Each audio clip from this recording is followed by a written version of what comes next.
สบายดีทุกคนเด้อเนาะยังสวยยังสดตัวเนอะมูนอยอยู่ตัวหมูโจยเจียนะโจยเจียผู้เป็ดจ้องไปนะมินิซิมไปใส่ตังเด้อไปใส่ตังหรือว่าใส่กาวเอากาวไปดังนกอยู่ทางภูพุ่นเด้อ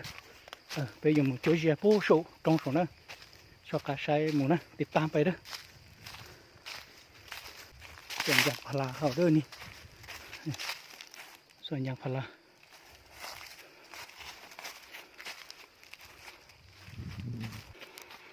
ขึ้นไปเทิงภูพูเด้อเยี่ยมผู้สุดตรงนั้นเนอะเจ้าเยี่ยมผู้สุดนั้นนะโอ้เด้อไปใส่ตังอยู่ทางพี่เด้อไปซะเอาเก่าไปดังนงอยู่ทางพี่เด้อ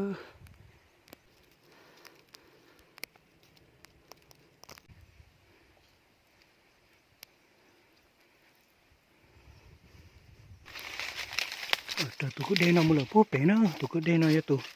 ไปอยู่เจ้าเยี่ยมสิเนี่ยผู้สุดผู้สุดนะเป็นตาดหินเด้ออุจจาดีหน่อยนะ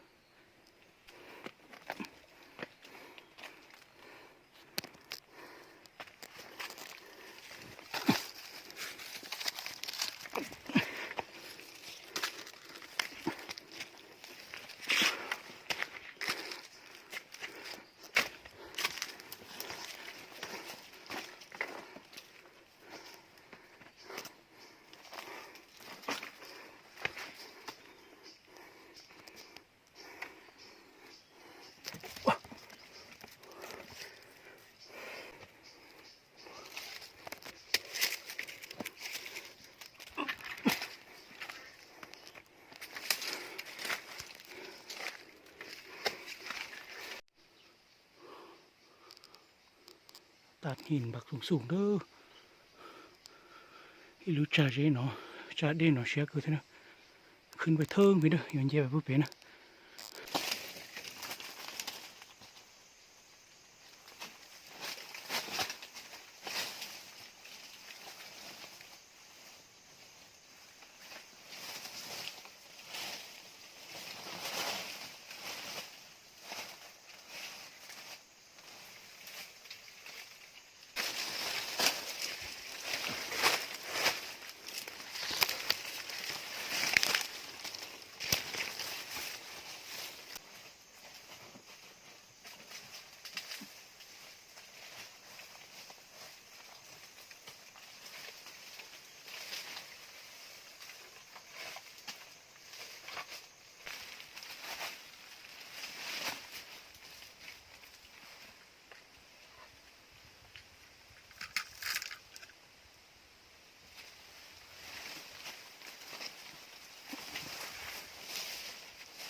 โอ้ไม่ลงเต็งทางหมดแล้วบริไปแล้วลงโอจัวเกตา สิขึ้นไปทางนี้เลยยังเจไปสูงนอกไปหลัดทางหลัดสกินแล้วมึงชมโอ้ตึกคำนานเลยสมัยสดโอ้ยังบุจุรอช่องใส่รอตัดตาเกณฑ์เขาตัดตาโอ้น้องบุจุเกตาชิมเกมุขนาเปะ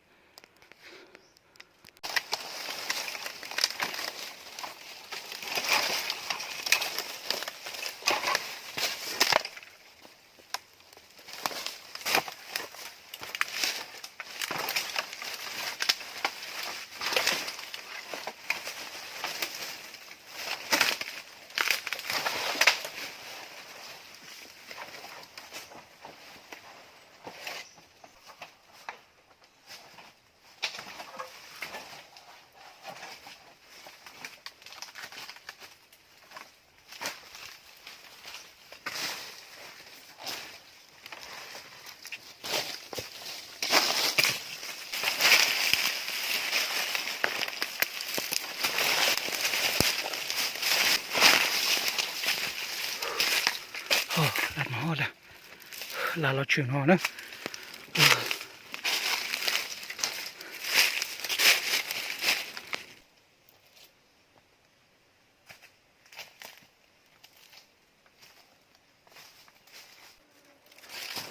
ตัวจอของมือเดนะมาฮอดบอนมีน้ำเลยเด้อ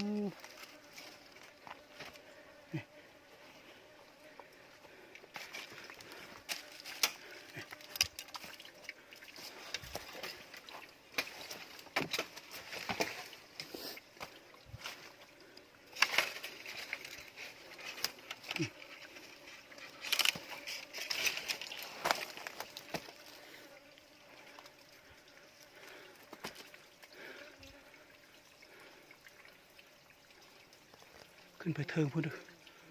ไปเป็นเอานะมาฮอดบอนแล้วตัวจอเฉนะไอ้จังเดือนะน้ำยังไหลอยู่นะก็อยู่เจ็บปลาเราจ้อยเจียนะ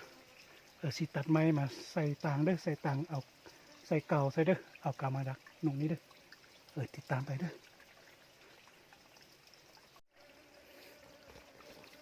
เอาป่องเก่าออกมาก่อนเด้อ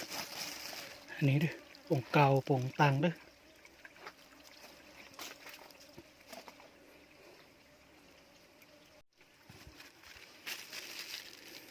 นี่เด้อเก่าเด้อเก่าดักนกเด้อตังดักนกเด้อเอายางพารามาเฮ็ดเด้อเอายางพารามาเฮ็ดเด้อเดี๋ยวเย็นนะไปมั่วยางพาราโอ้นะที่ใส่บอลหนึ่งใส่นี้เด้อ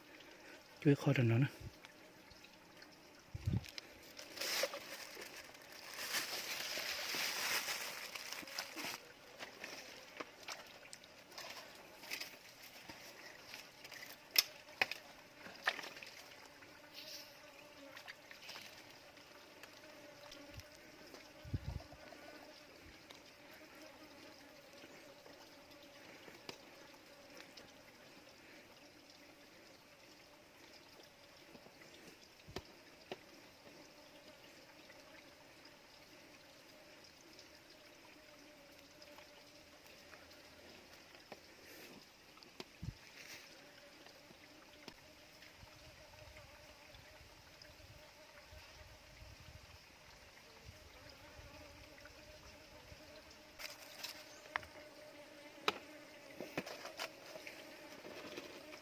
ไปใส่ถึงอีก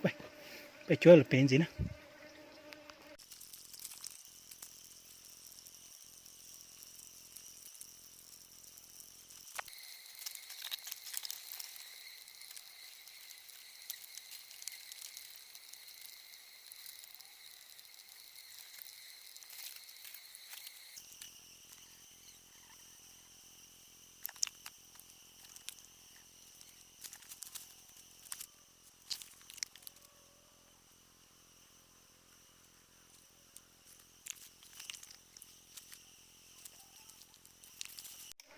เสร็จแล้วเดี๋ยวอยู่ลุ่มนี้เด้อ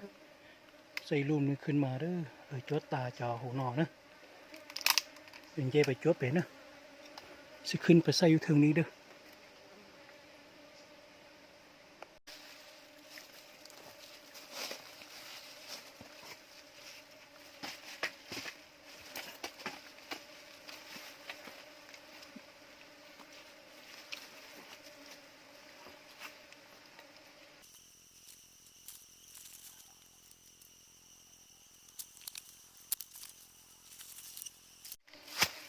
อย่างน้ำน้อยเดียว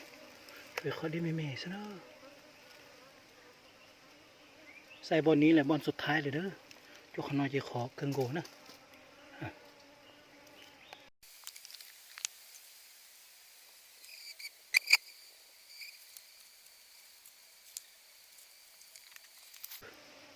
หน้าน้อยหน้าเกิงโกนะหน้าสุดท้ายนะหลังนี้เป็นอ่างสุดท้ายเลยเด้อรอท่าประมาณ45-50 นาที5 ชั่วโมงนึงจะมาเบิ่งเด้อเบิ่งถือว่าบ่ถือตอนนี้ก็โจฮะชิโจนาทีเราย่ออีสมองเต็มมาตัวใช้สวยประมาณนั้นอยู่ลุ่มอีกเด้อไปนั่งเฝ้ากันเด้อไปยกต่อไปเลยนะเสียผัวมานะไปนั่งรอท้าไปนึงเด้อไปโยกต่ออีกทีมาเลยสวยนะสวยนะไปโยกไปนอกต่อนะนั่งทีท่าเด้อก้อนหินนี้เด้อ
ครบ1 ชั่วโมงเลยเด้อ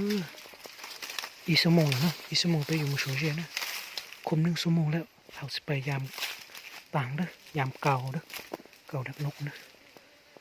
อีชั่วโมงแล้วไปอยู่มุชเชียประมาณนั้น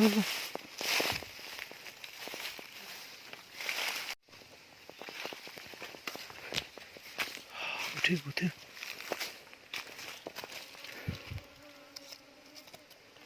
้อไปยามมีลูกนี่ไปชวนนะเนาะต้องแต่ชิมาไปชวนต้องเนาะ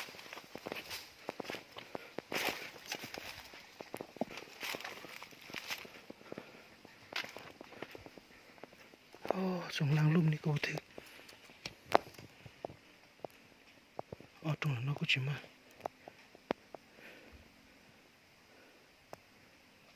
ไปยามต่ออีก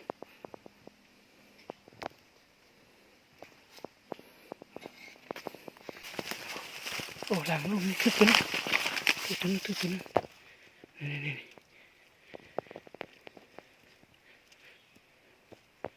นกฟ้านกสีฟ้านี่น่าหน่อไม้ตัวอย่างนกเสียนะ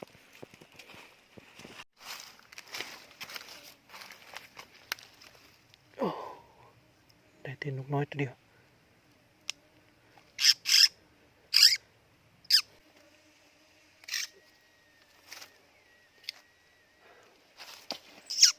ลูกน้อยตัวเดียวได้ตัวนกเสียแล้วซะ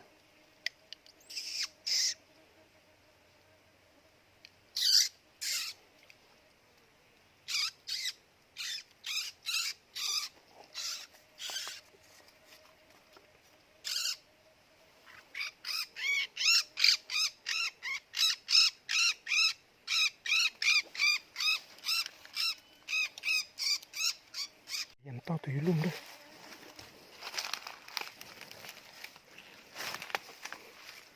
โอ้บุทึกนี่ก็บุทึกตัวลุ่มนี่ก็บุทึกจะมาเนอะจากนั้นเราจะมาเนอะ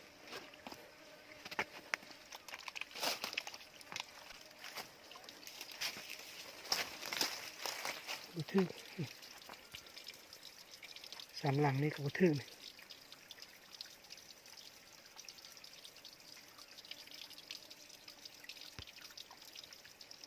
ได้แต่ตัวเดียวเด้อ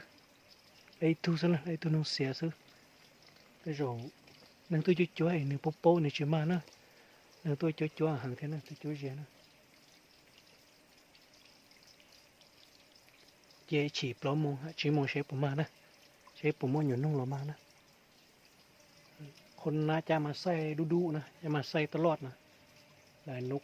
อาจจะฮูบ่มาถึกกาวเฮานี่นะมาถึกตังเฮานี่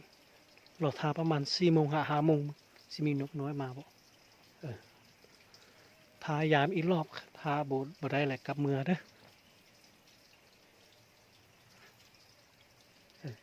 ทาตัวแรงเด้อต่อยขีนะที่เทถงตู้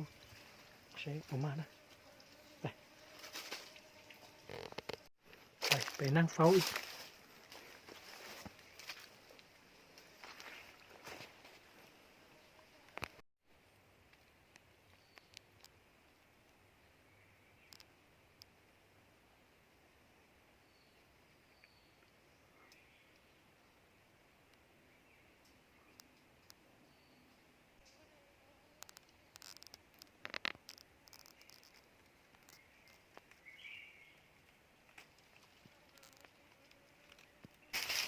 ถงตู้ไปเยอะแยะใช่ไหมทำแล้วไปกูตังก่อนไปกูกาวก่อนบ่ทึก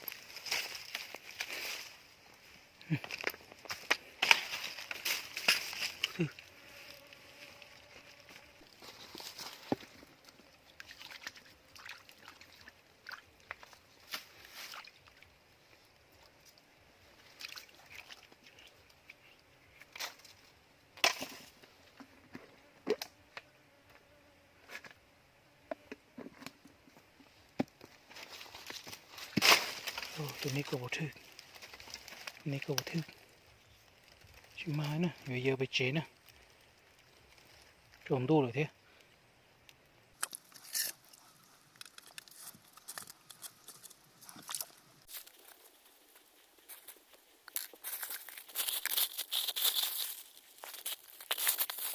โอ้หลังนี้ก็บ่ทึก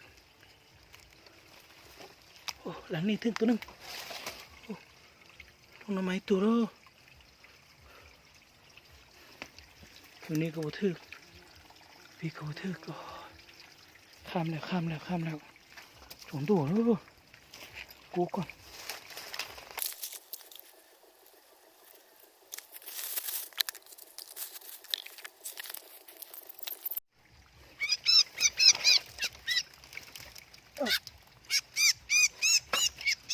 ตัวนึงนี่เลยลูกน้อย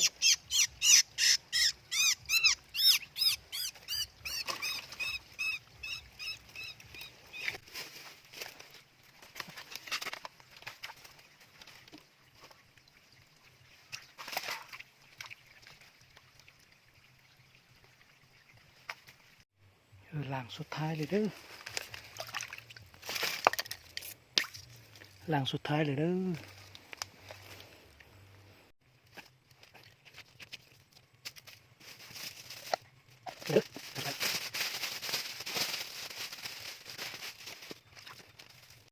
ข้ามแล้วสิเมื่อเลยเด้อพบกันโอกาสหน้าเด้อชมดูเลยไปอยู่หมดใจมาชินจีโดนเลยโจเด้อพบกันโอกาสหน้าเด้อ